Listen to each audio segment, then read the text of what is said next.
Good evening, good afternoon, good morning. Good evening. Wherever you are in the world.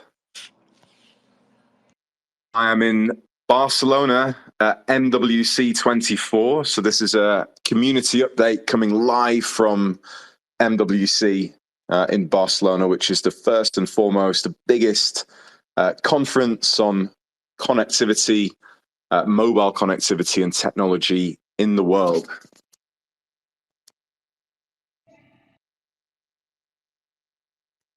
It's actually blown me away in terms of the scale of the conference.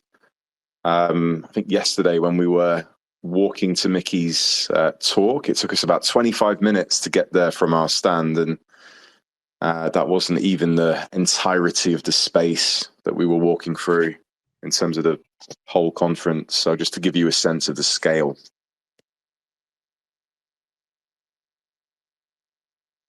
Just going to give it a few minutes for people to get in.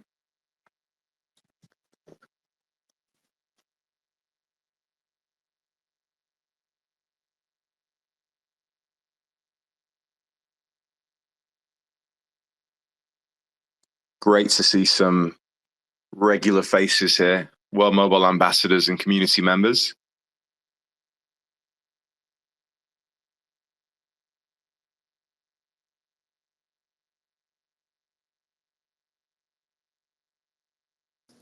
Yes, well, supposedly Mobile World Congress is the biggest conference in Europe. CES is supposedly bigger, but I have been to CES recently, and I'm not sure that CES is I would think that Mobile World Congress is giving it a good run for its money. Let's put it that way. Hi, everybody. Yeah, my legs definitely feel like it. I think in 3 days, I've done more than 100,000 steps. And I don't know how many hours of standing. As you know, I'm always very good at talking, so that's never really an effort. But the walking definitely was. Yeah, you were speaking to some interesting guests today. I'm not sure if everybody's been following the feed on World Mobile on X. If not, take a look at some of the visitors that came to our stand today. Very exciting.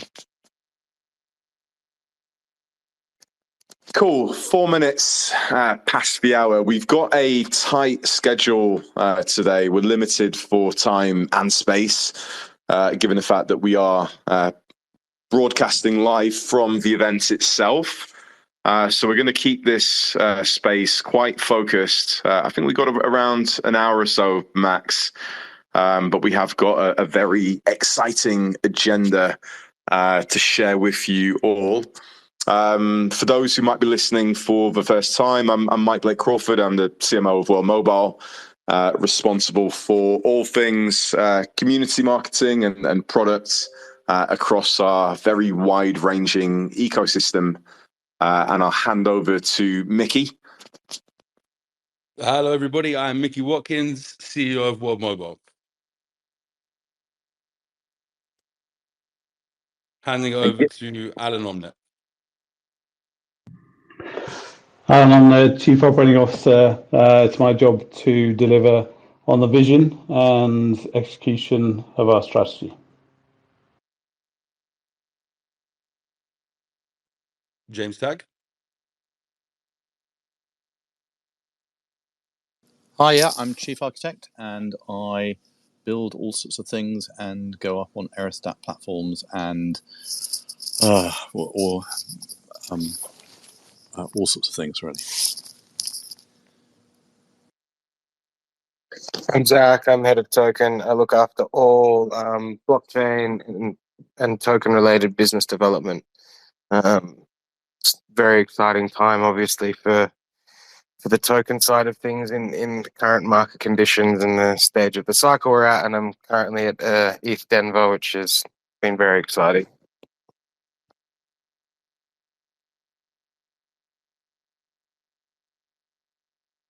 Fantastic. I think that's a great place to start, actually. So the team are at multiple events at the moment. Most of us are here in Barcelona at MWC. Of course, we're back at MWC. Not the first time that we've exhibited here. It is the world's flagship mobile industry and technology event. Micky, what's the objective of World Mobile's presence at MWC? Why are we here? Of course, to meet like-minded people from the industry, to cement deals that Andy later on will tell you about with supply chain, to speak to the GSMA about what we're doing. But of course, probably the most poignant subject is rural connectivity, something that everybody is looking to solve. And later on, we'll talk about what we've managed to solve and what we were rewarded for solving.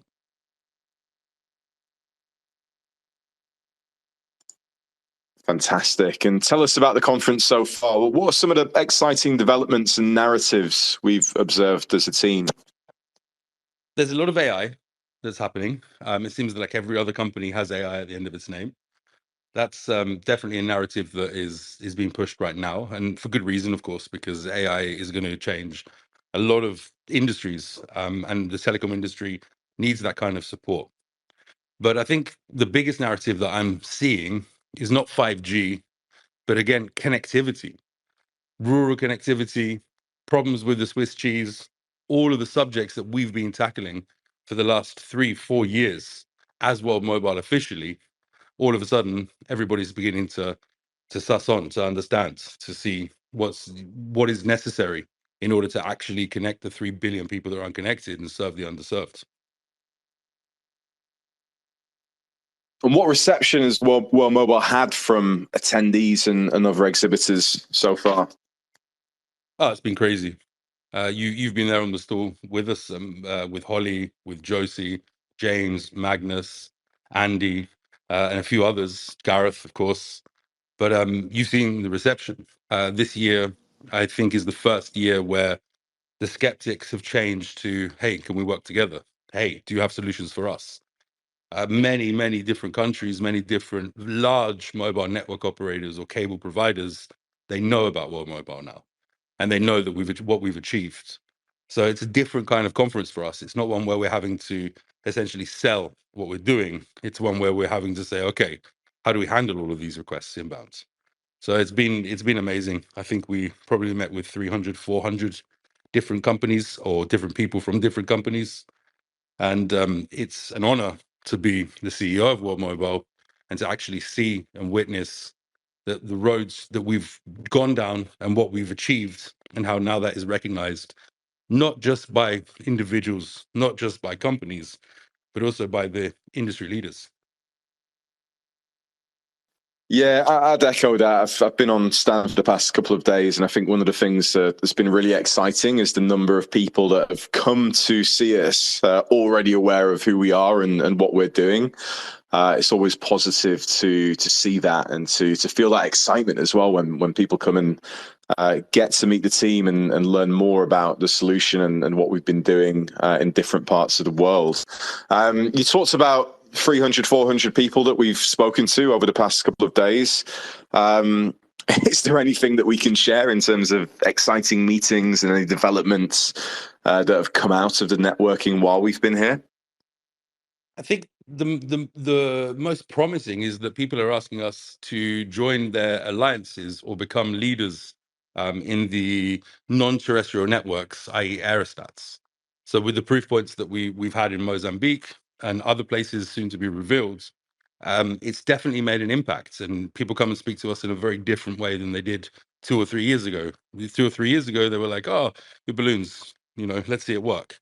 And even last year, people were saying, okay, how are the balloons going? But this year, all of a sudden, people know how high we fly. They know what tethers we use. They know which companies we're working with. Of course, it's a very small sector, even though it's multi-trillions of dollars. There's around 850 mobile network operators in the world. So I would say that we've had at least 60 or 70 mobile network operators, conversations with them, where they've actually approached us and said, okay, how can we work together? What can we do? But I reckon the most exciting thing is people are starting to understand what a sharing economy is and how it can change the telecommunications industry. I don't like to use the word revolutionize, but that's the words being used by telecom operators, by partners in fact, by countries saying, okay, how do we bring the sharing economy into our country? How do we bring this? We see this new model. We see where telecoms is going, and we think you probably have a way forward that can work. So that's kind of the most exciting. For us, aerostats, we know they work. We've been using them for some time. The military have been using them for a very long time. We knew that it's a platform that can support communications. But the true love is the sharing economy. So seeing that, hearing that, having countries come to us and say, okay, we're open to bringing this into our country. We're open to PPP. We're open to making this happen. We want to be the pioneers. I said to them, too late. Our community are the pioneers. They're the sharing economy. But we can definitely fit you in. So that's definitely the most exciting part for me. Yeah, I think I've noticed similar. I mean, I've been in the blockchain space for the past few years, and it was interesting to see how, you know, individuals now understand the impact that blockchain and decentralization can have on multiple different industries. The penny has dropped. Whereas, you know, 2 to 3 years ago, you had to really kind of explain and articulate exactly how the tech worked. Whereas, this year it's been really interesting to kind of explain the proposition and just see straight away that people understand and get really excited by the potential and the opportunity that DeepIn as a category within Web3 offers. With that in mind, I mean, what's the DeepIn and Web3 representation been like at MWC? We obviously had some visitors today, well known within the space. Have we seen anybody else while we've been here? Yeah, actually, we have. We saw XLM Lumens. They came to see us and talked to us about what we're doing. Of course, I think a picture went up with Binance. They're our friends and looking at what we're doing. And there were some other companies that are asking us if we can support them, if they could, how could they get onto the blockchain? How could they start to be more transparent? How could they be more efficient? And of course, with the advent of Aya coming, this is potential clients for us. So I reckon that it helps that BTC is 63,000, but I don't think this time it's on speculation when people are talking to us. I believe that they're talking to us because actually they see real world use cases, how to make systems more efficient, how to be more transparent, how to do billing and roaming, all the things that we've been talking about for many years now. A penny's dropped and people are realizing, hold on, there's actually real world use cases for crypto, for blockchain. And the telecom companies, we believe the reason that we're doing what we're doing, the reason that we're building our Aya is that we believe that many companies will want to use platforms like Aya. So I might not sound as pumped as I should. That's because I've done nothing but nonstop talking and walking. But it's definitely a new era, and we were here first. So exciting times, Mike. I completely agree. And speaking of blockchain and DeepIn Web3, Zach's back. Yo. Tell us about Denver. What's been happening? It's been really exciting, to be honest. DeepIn's obviously a very big narrative. There's been a lot happening in the DeepIn space over the past 18 months. People have been, quietly building away, some quietly, some loudly. It's really cool to be surrounded by builders in the EVM space that really want to support us and work with us and innovate at the same pace that we're innovating with Aya, with World Mobile, with to quote Micky, the sharing economy. So there's been a lot of good meetings. I'm actually heading off to the IoTex event to sit down with a bunch of my friends from IoTex after this to talk about what we could possibly look at doing together. And they want to introduce us to some other DeepIn projects. So it's been really, really exciting. The event has been jam-packed for the past few days. I'm sure you can hear it in my voice, a bit like Micky. I've spent a lot of time talking. But it's been really, really interesting. There's been a lot of interest in Aya, especially from the EVM developers. It's really, really rewarding to see that everything that we've been planning and working towards for the past few years is now starting to get recognized, not only on an individual basis, but on a deep in space as a whole. We're starting to get the recognition that I believe that we deserve. Thank you, Zach. I know you're smashing it out there for us and making awareness of what we're doing to those that might know what we're doing. How are you finding the general reception when people understand what customers we have and what we're building? And I think the majority of the response is a little bit of shock. Obviously, we're not as well known in the EVM space as we could be. But once people find out what we've been doing and the growth and the user acquisition that we've had, they're kind of mind blown, which is nice to see, and it's very reassuring. And it's not just me who's been smashing it. I'm here with Charles and Ryan. We've all just kind of been running around, spreading the good word, so to speak. But no, it's been really, really nice. We've been welcomed with open arms. We've been rewarded greatly for everything that we've been doing. I believe you guys have also been given a reward, sorry, not reward, award at MWC. So it's just been fantastic. It's been a lovely experience. thank you very much. I know it was a huge distance for you to travel from I love Australia it, to Dubai to Denver. And I know you're working your socks off, and Charles I and love Ryan. airplanes. What can I say? I hate aeroplanes, but as you know, with I my know. messages I on every very well aeroplane. know that. But no, it's been fantastic. I think Ryan's been taking lots of pictures. I'm camera shy, so there'll be a couple of me, but Ryan's been taking lots of pictures, and yeah, it's been great. It's a really, really good event, and I'm looking forward to the next few days being here. Thank you very much. Cheers. So, Zach, you mentioned there about an award, and today was a momentous occasion. I mean, the past 2 days have been jam-packed with events, talks, people that we've met, but today was extra special because World Mobile was awarded the GSMA Foundry Excellence Award at MWC. Why have we received this award, Micky, and how does it feel to gain such an incredible recognition at an event like MWC? This one feels really special, right? It feels special because I've been talking about legacy infrastructure and legacy business models not really being not able to cater for the world that's unconnected, not able to cater for the underserved. And I know that mobile network operators, they want to connect as many people as possible, but using their legacy infrastructure, using their legacy business models, they're super struggling. It's getting worse and worse.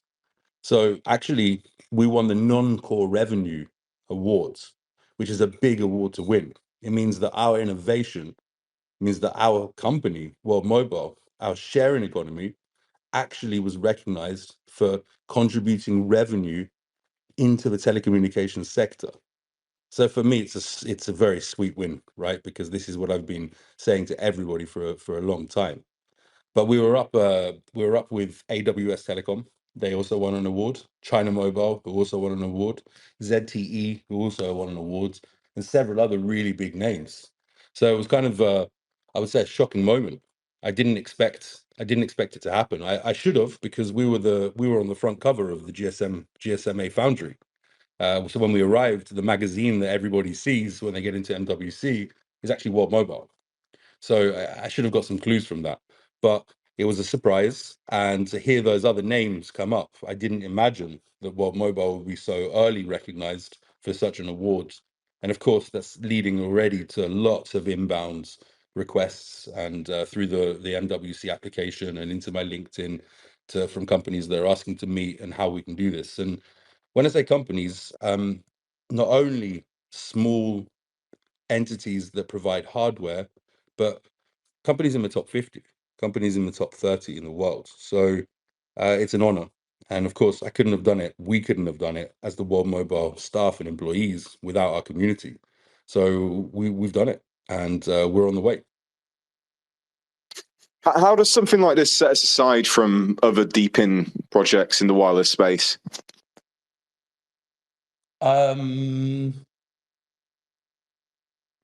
I don't think the question is how does it set us aside from other deep-in projects. I think the question you should ask is, what does this mean for us? This means recognition from the biggest group, the GSMA, the biggest membership for all things telecom. All of you listening today who have a mobile phone, you are involved somewhere in the GSMA.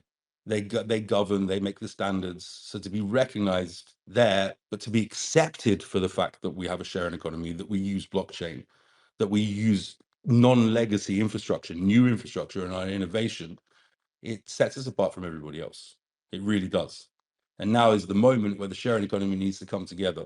Is the moment where the sharing economy needs to continue to deliver, where World Mobile staff, employees, founders, co-founders, advisors need to continue the struggle, the hard work, the effort that we're putting in order to take us to the next level. And what is the next level? A global mobile network operator that is run by the people for the people. So we're ready. We're ready for it. The world in the telecom world now knows we're ready for it. And it feels like we've matured 10 years, 15 years in just 3 days.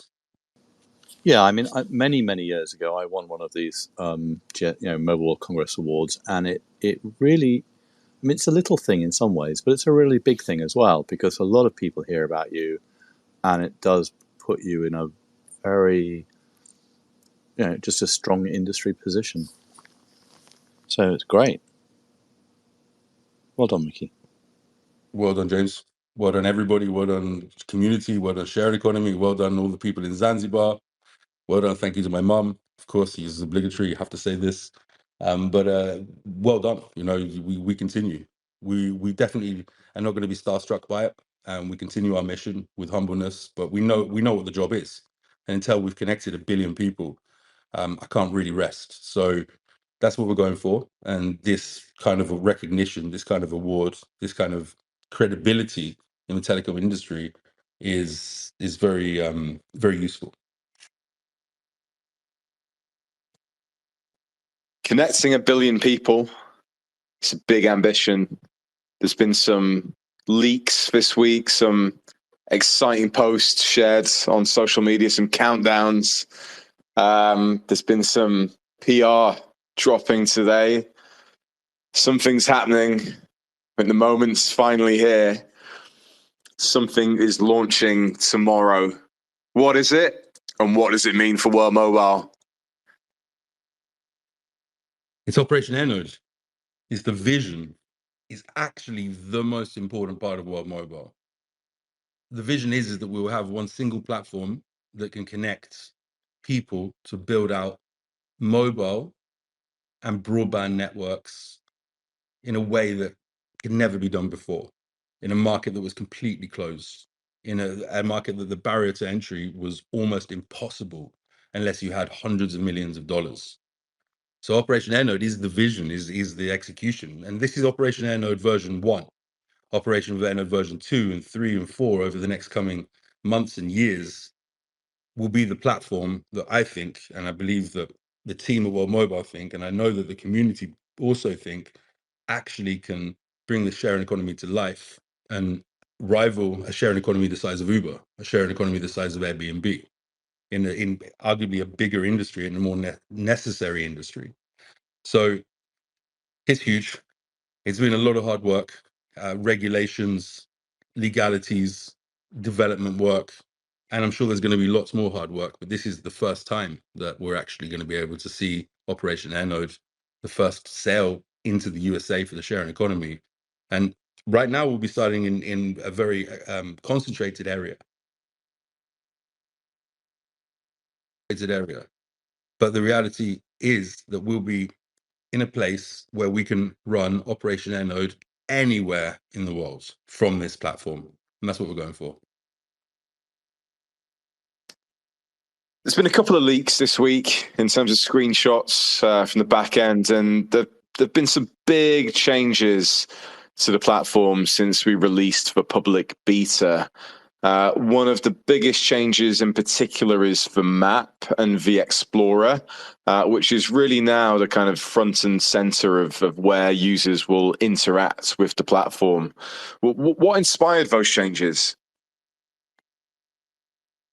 We got a lot of feedback from the first version. We wanted people to understand and to see. We wanted partners to see that where we were progressing and where we were going. But with some good research and some good understanding and everything that we've learned in Zanzibar and taking the learnings from our partners in Pakistan, Nigeria, Kenya, and Mozambique, we then applied them. And then we brought them to here, and we're about to launch in the biggest market in the world, the USA market. I think some people noticed the ecosystem integration on the main page. Is that the start of WMT Scan 2.0? Are we going to see some further integrations there? And I guess, could this become the blockchain explorer for World Mobile and World Mobile Token? Eventually, yes. Eventually, it will become the Explorer, and WMT Scan. Everything that's there will be ported across in a slightly different UX and some more information. There'll be very accurate information about each air node. And of course, as we build up the data sets from everything that we're doing, we'll start to display that there so that the community can make educated and informed decisions as we work with Scan for Points and that system, and we get the engagement from world mobilers or non-world mobilers. We'll start to see that kind of data pop up there, and you'll be able to see personal data about what you can do. So it's an all-in-one place to build a global mobile network. I'm sure, James, you've also got some input there. Yeah, I mean, if you think that building a network is a pretty complicated thing, to be honest, and so I, for example, have no coverage in the road just outside my house in California, which is pretty annoying. And to capture that in a map, and all of the sort of nuances of small holes, Swiss cheese holes, but also the wilderness in one go is sort of tricky. So what we've done is we've started with the scanning app and looked for the sort of practical holes that we have in coverage, and also call drops and problems with throughput, because a lot of time you see a mobile operator available, they're not really available. You can see their tower, but they've got no capacity, so you're actually going to get no service, or your call will drop. So we've done all that work. Then we've put together the hex-based system, which gives you a sort of a simple, high-level view of what the opportunity is and what needs to be covered. And then, of course, when you elect to cover an area, we then do an actual RF model of that area and basically send you back this is what exactly your coverage will look like, and any recommendations on that. So there's the map is going to evolve and get integrated and have more and more detailed data over time. But I think it's a pretty good start and a pretty good way to get your head around building a mobile network with us.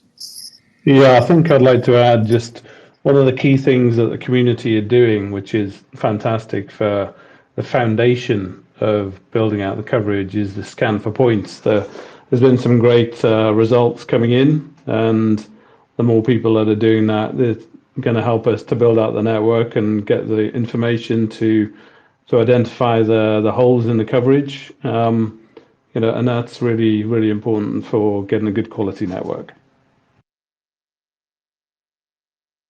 And I believe, Mike, you've got some plans in place for Scan for Points to make it even more exciting with bounties and treasure hunts and gamifying. Yeah. Yeah, we've got some interesting gamification plans afoot. Some of the best ones were coming from Antonio. Actually, I'm not sure if he's listening in, but I think one of them was people that are scanning after midnight. Like the most scans, you can earn like the night owl badge and stuff like that. There's going to be all sorts of different elements and levels and tiers that we bring into it. But it's the plans so far are really, really exciting. Just thinking about some of the leaks and some of the sneak peeks that we've shared with the community and shared across various social channels. one of the things that really stands out are the available locations and kind of CBRS locations, WMS locations across the USA. What are available locations, and are all of these ready for hosting or operating in right now, or are some there for the future? Everything is ready for operating in once we open the map. So initially we will be focusing on Reno. The relationship with MAV 100 is well documented and well known amongst our community. So we'll be supporting MAV 100s to do their launch. But the reality is that we want to get it right in Reno first. And then as soon as Reno is ready, we have at least 4 other states that we can come into, right? That's the Utah, that's the New Mexico, that's of course the rest of Nevada. It's not just Reno, and a little bit of California. But the idea of this is we'll start with Reno, we'll build excellent coverage in Reno, we'll get the expectations of everybody and the experience of everybody to support the next lot of people who will fly into Operation Airnode, and then we'll open up the rest of the world.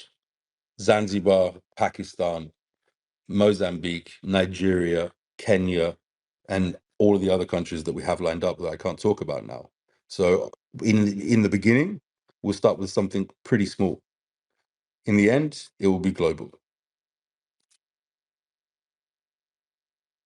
And another thing that stands out is the focus on partnerships. You've talked about MAV 100. We know it's going to be a big focus, but how does somebody become a partner, and what do those partnerships look like? What's the scope of partnerships with World Mobile? There's some requirements to become a partner, and we need to be pretty sure that you can deliver those requirements. There's a minimum amount of nodes that you'll need to acquire, and there's some licensing fees that you need to acquire. But really, your job is to build an AT&T, Verizon, T-Mobile, a mobile network operator on a small scale in your partner zone. So right now we have partners in Washington in MAV 100. We have 5 or 6 other partners that are lined up that are ready to go, have been verified, qualified, and are ready to make their commitments. And then we have around 100 people who have contacted us who are saying, okay, what is it to be a partner? On the OPAN website, you'll be able to choose a particular area, and you'll be able to say, I want to be a partner. And you'll click through, and we'll get your information, and one of the World Mobile team will go through the process, the diligence, to ensure that you can be a partner and that you're going to make this work, of course, with our support. So that's what a partner is.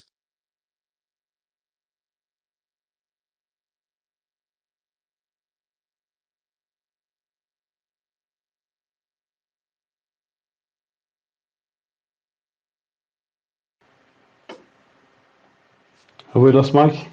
I think we may have lost Mike. So, suddenly went awfully quiet there. Yeah, I mean, a partner is someone who manages across more than one hex. If you want a sort of techie definition of it, it's like takes an area and says this whole area needs to work cohesively, and then they might decide to manage the whole thing and put in all of the hexes and the nodes in that area.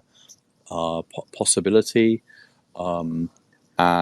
Or they might decide that they're going to, work with us to recruit operators across the various different hexes and so on, and that they'll provide the sort of the overarching local management for that region, because obviously the USA is just enormous. I keep calculating how long it would take me to visit every PEA, economic area in America, and look at a tower location, and I don't have enough time in my life to visit every tower in America.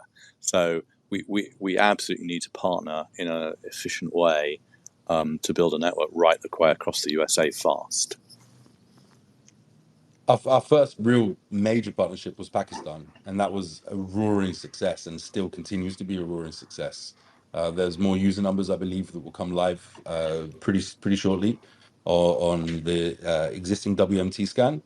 But that's not to say that the partnerships in the USA will be as easy. We hope so. We believe we've done a lot of the right steps to make it as simple as and as easy and as successful as Pakistan. But there may be things that we need to do slightly differently because we're in a different place. We're using licensed spectrum.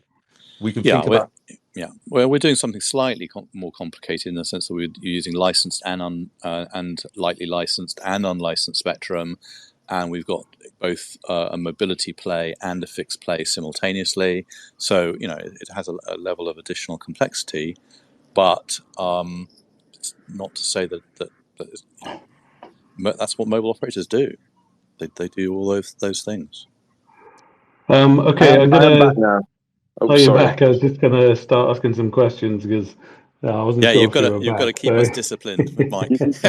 You'll never believe it. I mean, we're at the biggest connectivity conference in the world, and the connectivity is not that great. Yeah. It just highlights Too many people. the problem that we're trying to solve. That's crazy. Anyway, I'm back on.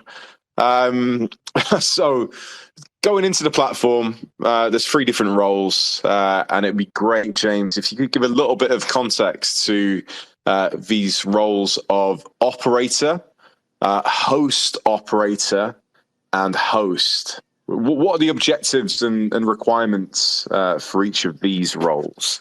Yeah, so an operator, it's the name says it. You are going to become effectively a mobile and fixed operator, and you're responsible for building a small business that serves consumers with fixed and mobile service. And there's capex involved in that, and potentially some marketing involved in that. So that's the job. You will need to put your equipment in a location, and that's a host.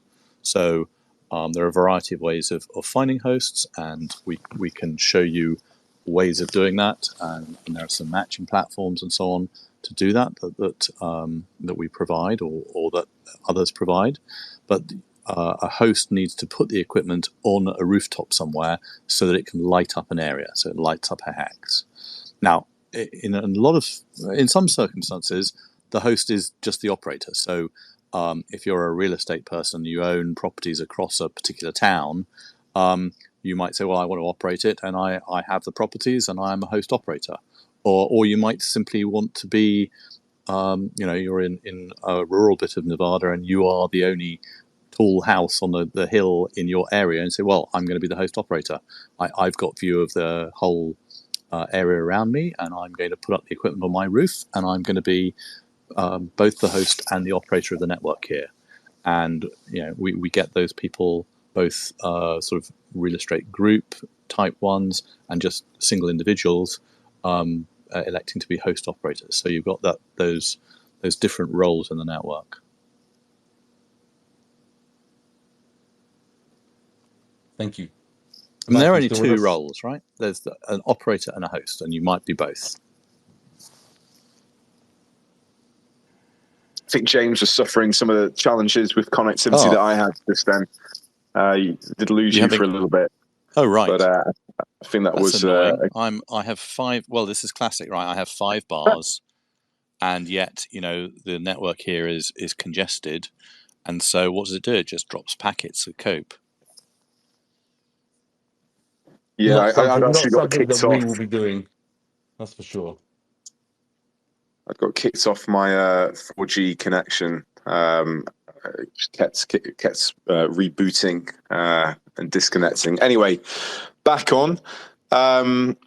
So, who can get involved, Micky? Are there any restrictions outside of being able to pay for an air node and providing a powered, connected location? Are there any insurance implications, or James, you referenced someone kind of setting up as a business? Is that a kind of legal requirement, or give us a little bit more information and context into how you get involved and if there are any restrictions. So on this version of Operation Air Node, you'll be able to get involved as a host, as an operator, or as a partner. That's the initial version. In the coming weeks, months, you'll be able to then get involved as a marketer. You'll be able to get involved as different elements inside the network itself and for the network. We have 3 or 4 different companies that we're looking for to support with insurance for air nodes. They'll be added. The operator will be the person that needs to speak to that insurance company. It's not insured via World Mobile, but through a third party. So that we recommend that. It's not a requirement. Do you need to set up a business? I think that's information that you have to ask as an operator, if you want to do so. I don't think it is necessary, but again, don't take my advice on this one because I'm not a lawyer in the USA. But again, it's down to the individual to make sure that they're doing whatever they're doing to maximize the benefits, the revenue, the taxes, and whatever else they need. But we do recommend you get insurance for your air node, and we'll try to make that as easy as possible by connecting you or enabling you to connect with insurers. Charles Barnett has been working on that, and Josie has been working on that for quite some time, and that will be reflected on Operation Air Node in the coming weeks as well. Yeah, I mean, everyone who does business in America, I mean, we have tens of millions of C Corps and LLCs here. You know, I have a couple. Lots of people have them. But I mean, it's up to you to talk to your accountant and your tax advisor and all those sorts of things and decide what you want to do. We can't give advice on that. But you know, the US is pretty flexible. It's a state by state thing. So you need to know your state. Okay, Micky, tell us about the initial batch. How many air nodes are going to be available to purchase tomorrow? And what will be the breakdown of air nodes across CBRS, World Mobile Spectrum, and what's planned for future batches and future drops? The first drop will be approximately 20 nodes. Thus, there will also be 20 hosts. The ratio of nodes that we need, I would say, is around 80-20. James or Magnus could correct me. 80% CBRS and 20% Titans. People will be able to come and buy the existing infrastructure that's been so well set up by Christian. Future, there'll be drops. And there'll be drops pretty regularly. And there'll be drops as we've scanned the place or the community have scanned an area. As we know and have identified those areas are good, we'll then look into the database where hosts have signed up. Whichever hosts are relevant on the Operation Air Node's hexes will then show, and the drop will happen. I don't know how much notice we'll give. That's down to marketing, but it's pretty exciting. Some people might be disappointed to only know that there's 20, but I think there should be some comfort in the fact that we did Pakistan correctly, like we've done Zanzibar correctly, like we've done and beginning properly in Nigeria, Kenya, and about to begin in Mozambique. We want to make sure that this is done properly. This is not something we want to go back on and back on and back on. This is something we want to say, okay, it's a controlled environment, a controlled launch. We're doing this together. We build the foundations. We build the community so that they can help the future operators and hosts and get rewarded for that, of course, so that we can actually grow this to be scalable to take on the world. Exciting times. James, one of the things we've included in first release, it took some inspiration from other players within the area of the sharing economy, Uber, Airbnb, because a number one question that most people are going to have upon entering this ecosystem and anticipating joining Operation Air Node is how much am I going to earn? With that, we've included the illustrative earnings calculator, and that's a key fixture on both the homepage and on the Explorer. How is this approached and how does it work? Yeah, so anyone who's taken a look at Uber, if you go and you want to be a driver, you click on it and you type in your zip code, and it'll then say you could earn as much as.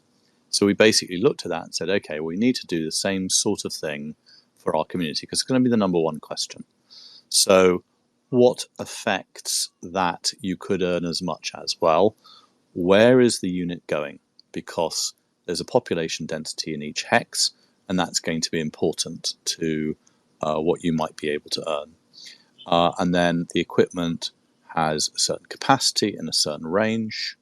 So when you click on a hex in our system and you specify the equipment that you're thinking of putting there, we then give you a slider that says, you could earn as much as. Now, that slider is determined by the number of customers that are brought on in that hex area.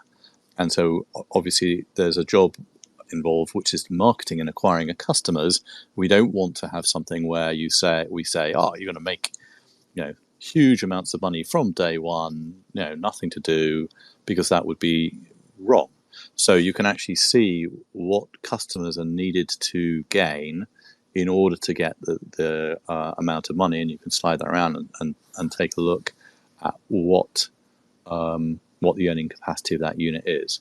And there are some big differences. So, for example, the Titan units, which is the band 71, very large units, they can earn quite a lot more because they see a very large area. So they can actually support a lot of customers.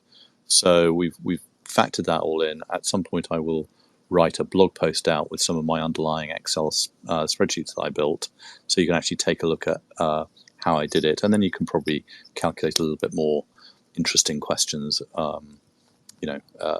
against the model than just a sort of simple slider does. The simple slider gives you a good idea of what's the magnitude here and what has to happen for me to make this money. And it's right to say that within those calculations, actually, we haven't calculated wholesale. So wholesale is when traffic comes in from other mobile network operators from the same countries that we're in, or from outside, roaming partners into those countries. So when James does take the blog, you'll be able to see what the potential really, really is. But this is a very good starting point for people to say, okay, this is roughly what it's going to take for me to become an operator and go from the red to the black. Yes, and I mean we've avoided a trap that I think potentially some other people have fallen into, which is the sort of build a better mouse trap. Just putting up coverage doesn't make a business. In mobile, you have to put up coverage, and you have to acquire customers, and then you make revenue. Now, I believe if we've got coverage in areas where the big carriers do not have coverage, they will buy it from us, and they do buy it. But building an entire business on third parties paying you money is just a risky thing to do.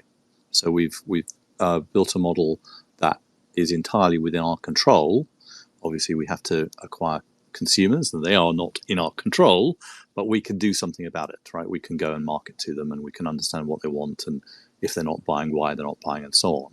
Whereas otherwise, you're relying on just 3 or 4 very large carriers who may or may not play ball.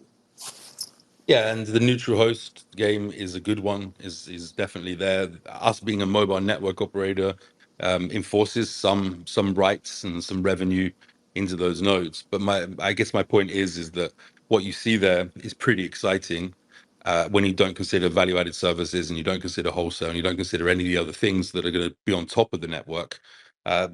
Day 1 is going to be good. Day 60 is going to be better.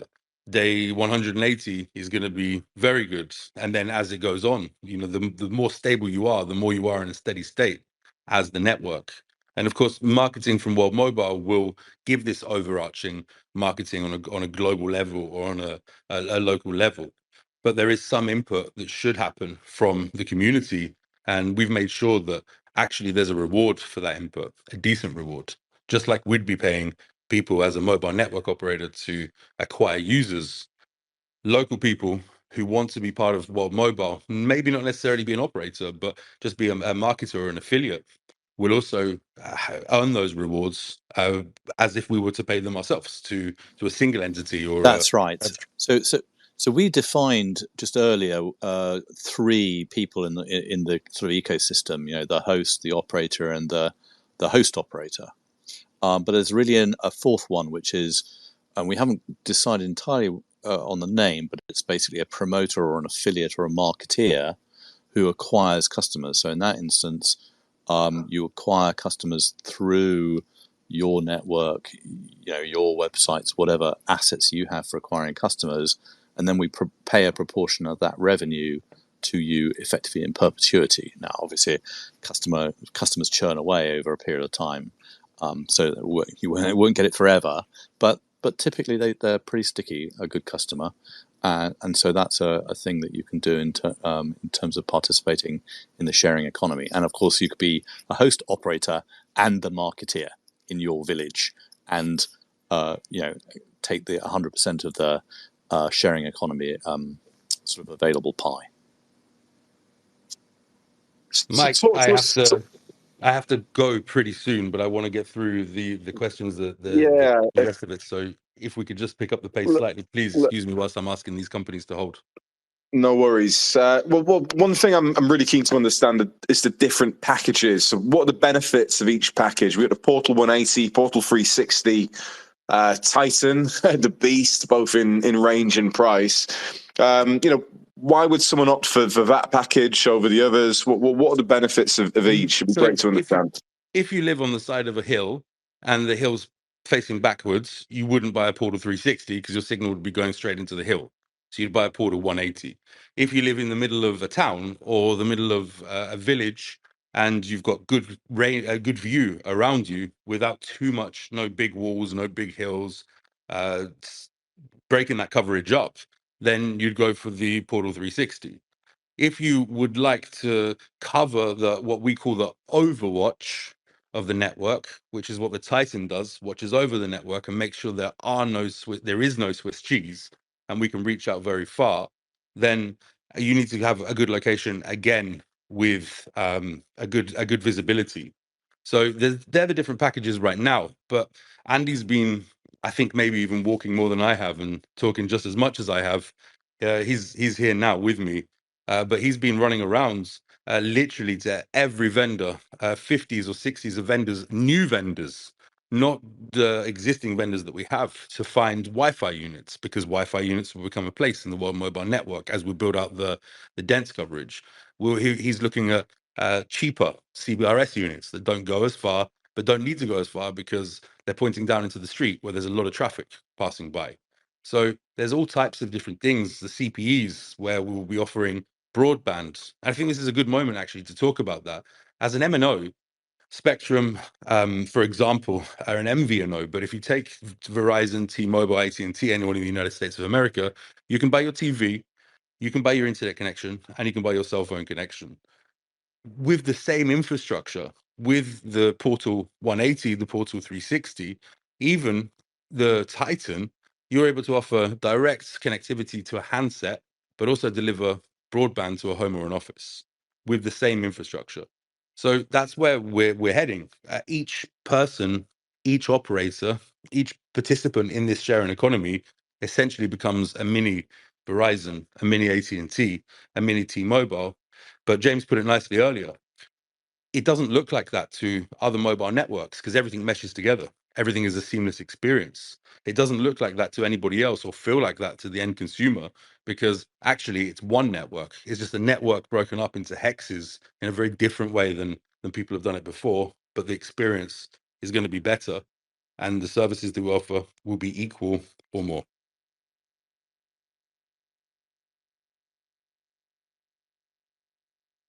Exciting times. And what are the payment options for air nodes? So, can somebody pay in crypto? Is it buy now, pay later? Like, what are the options for somebody who's purchasing an air node? Okay, so I'll answer the crypto question last. There is options for people in the United States to buy now, pay later. Charles has got several providers plugged into the system. One is visible right now. You can pay via your bank wire. You can pay via a credit card or a debit card. But crypto, yes, absolutely. So we'll be integrating different wallets, different chains that people can choose to purchase. But the exciting part of integrating those wallets and those chains, and feel free to embargo me, Mike, because I'm excited about this bit, is taking Operation Airnode from a Web 2 product to a Web 3 product. And that's already underway.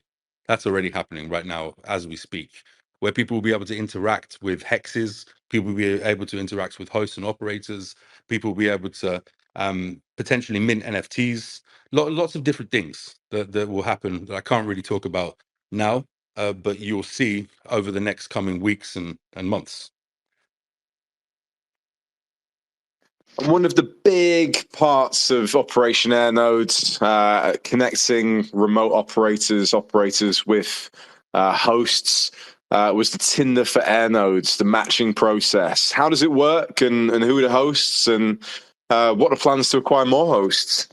So I feel like you should be answering this question mostly, but acquiring more hosts is underway. There's a big campaign happening in Reno right now, offline and online, and it will continue to grow bigger until we've acquired all the hosts that we need, and that will happen state by state. That will happen area by area that we go to connect. So that's very important. A host puts themselves on the map. They choose a hex. They take a picture. They give us some information. We then verify that information, partially manually, partially automatically. And then we say, okay, you are a valid host. The host then comes onto our database. We then choose which areas we want to open. Hosts that are relevant in that area will then be displayed. An operator will then come to the website and they'll say, okay, I'm interested in running in Reno. I'm interested in running in LA. I'm interested in running in Wyoming. They will then come choose which node they want. There's a pretty cool platform that tells you, okay, this host can host a Titan 180 only, or can host a Titan 180, a Titan 360, a Portal 180, a Portal 360, or a Titan. And then they will click purchase. Then they'll be taken to the screen where they can speak to the host and they can start to build their relationship and discuss and get to know that person. And then once they've agreed to that and they're happy, they then sign a contract, purchase the node. The node gets shipped to the host house. And it's a job now for the operator and the host in order to build the network, of course, with World Mobile support. But that's the interaction. That's the Tinder. And this will get better, and it will be a platform where maybe we can use some AI. James has some ideas. We've discussed them in the past, but at the moment, looking to get the basics correct, the interaction correct, making sure that both the host and the operator feel really comfortable about building this mobile network. And a final question for now before we look ahead. Is there a dashboard or portal in the works for an end user to see their air nodes? What's included on that, and of course, how is it accessed? The dashboard, you can see when you board a node, when your node is arriving. Once you plug in your node, you'll then be able to see this is how many users are passing or using my node. You'll be able to, like a vending machine, issue SIM cards. So you'll be able to go to your next door neighbor or go to your community where you know the connectivity is not good and issue that person. You'll be able to go and give a broadband connection to a person that is your neighbor or in your village. And of course, the dashboard is a key part of what we're doing. We have several dashboards in action right now, some of them in Zanzibar, some of our partners in Pakistan. But the dashboard for this looks pretty sexy, and it's in your account page. Exciting times. So less than 24 hours to go before the first batch is dropped. Conscious we've been tight on time today due to the logistics of broadcasting live from MWC and the meetings that are taking place around this. So we will definitely endeavor to return and do more of an open AMA and deep dive into the platform. And I guess that will be better once the community have had an opportunity to interact and explore the platform in their own time. Looking ahead, next few weeks and months, what's coming for World Mobile? You've dropped the B word a couple of times. That was something that we weren't necessarily going to bring to the fore, but I guess now might be the time. It's always been the plan to offer a full suite of services like an MNO does, right? Because that's how you maximize the revenue into your air nodes. And that's how we're able to bring on as many customers as possible. So broadband is a big part of that. And in the USA, broadband is very expensive, is non-transparent, goes up year on year. You get tied into a deal that you thought was this price and wasn't that price. So we aim to change that. But second, which is actually probably the most important, is that we'll be building networks in areas where there's poor coverage. If there's an area where there's poor coverage, likely that you will also have limited options at home or your office to get broadband. So we're starting to see that the demand is pretty big for this. And the infrastructure that you buy when you buy a portal, they can actually support both cellular, mobile, and something called fixed wireless access. Fixed wireless access is essentially broadband. So the same node will be able to provide customers within the range of that node broadband and cellular. And broadband is our big push at the moment, because with broadband we have a way to acquire. You should embargo me, but acquire hosts in a special way. Yeah, it's a very exciting proposition that we've been working a lot on over the last few weeks and months, actually. And yeah, excited to say that we have taken that to market now in Reno and have acquired our first customers. I think some of the team in Reno are actually listening in today. So big shout out to Charles, Don, and Christian, of course, who's been supporting with pretty much everything that we're doing out there in Nevada at the moment. And whilst we're shouting out, shout out to Magnus as well, who's the unsung hero with his 15, 16 hours a day, every single day available when everyone needs him across different time zones, coordinating this and making it happen. He talks about himself being in the ivory tower because he manages several different countries. But without Magnus, it would be very hard, and he's done an amazing job to support everybody. Very true. And for those who haven't been introduced to Magnus or seen him before, if you do check the Mozambique BTS live stream, there is a segment with him and Robert talking about some of the work that went into the project in Mozambique and the Aerostat launch. Anything else, Micky, that's coming up in the next few weeks? Oh, hello. James. The first release of Unity node will happen for a select few people who will be beta testing it over the next couple of weeks. We actually have around 200 nodes in the wild right now that we are operating and learning, but it will be the first time it gets into the hands of some of our community members. And you will, I believe, be putting out something, an early whitelist or beta for the Unity node. And that's a fantastic project that we're working on with Minutes Network. So I can't talk too much, but I don't think I'll need to talk too much when everybody sees it. eSIMs. So we've focused very much on Operation Airnode and getting broadband subscribers, but actually we'll start to turn in the next couple of months towards eSIMs, the travel eSIM, and also the national eSIM. So that's pretty exciting. If you look at what other competitors have or other mobile network operators have, they've got a SIM that will roam across the whole of the United States of America, competitive pricing, and do exactly what it needs to do: voice, SMS, porting telephone numbers, etc., etc. So that's something that we actually have. Mav100 has a couple of those, I believe, right now. They're using them, as well as other people are using our eSIM. But there'll be a much bigger push towards bringing on subscribers onto the travel eSIM, and then afterwards onto the national eSIM. Of course, I think everybody's waiting to hear this, and there is some concerns inside the community, but there need be none. Zach, Antonio, Torben, Juan Alonso, Marion, Ryan, Alan, along with some other partners, are progressing pretty well on the blockchain side of things. So over the next few months, we will have a lot more clarity there, a lot more testing there. And that's also a very exciting moment and a massive milestone for us. Exciting times to come. Starting tomorrow, less than 24 hours until the launch of the Airnode sales platform.